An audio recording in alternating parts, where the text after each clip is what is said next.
Deyə bilərəm ki, ancaq Azərbaycan qeyrətli olanları yanımıza ön cəbhəyə çağırır. Kəlbəcərin el qəhrəmanı Ülfət Kərimova milli qəhrəmanlıq verilməsi ilə bağlı demək olar ki, Kəlbəcər ictimaiyyəti səfərbər olur.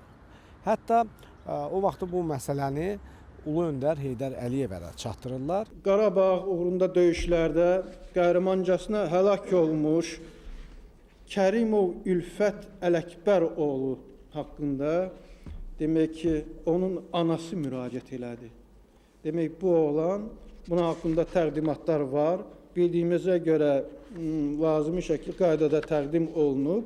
Ancaq demək ki, bu qəhrəmanın anasını, bacısı, qardaşların müraciəti ondadır ki, onunla döyüşlərdə vuruşanların demək olar ki, əksəriyyəti ləzgilər oldu.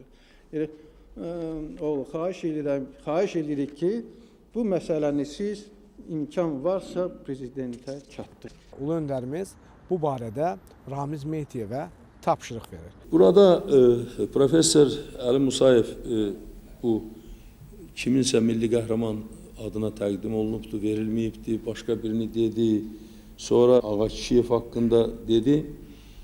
Mən tapşırıram bunu demək Ramiz Mehdiyevə və bizim Hərbi İşlər üzrə müşavir Nurəddin Sadıqov burada yoxdur. Qoy bu kağızları götürsünlər, baxsınlar və lazımi tədbirlər görülsün.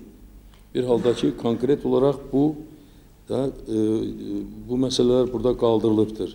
Təəssüflər olsun ki, sonradan bu məsələ yəni Ramiz Mehdiyevə tapşırılsa da, amma yerinə yetirilmir. Yəni tapşırıq yerinə yetirilmir. Buna baxmayaraq ümidimizi üzmürük. Çünki bilirik ki, nə vaxtsa ədalət öz yerini tapacaq. Ülfət Kərimova layiq olan milli qəhrəmanlıq statusu veriləcək. Erməni işğalçılarına qarşı müharibədə qan töküblər, şəhid veriblər. Mən onları yüksək qiymətləndirirəm. Xalqımız yüksək qiymətləndirir. Gələcək tarixlərdə bu yüksək qiymətləndiriləcəkdir.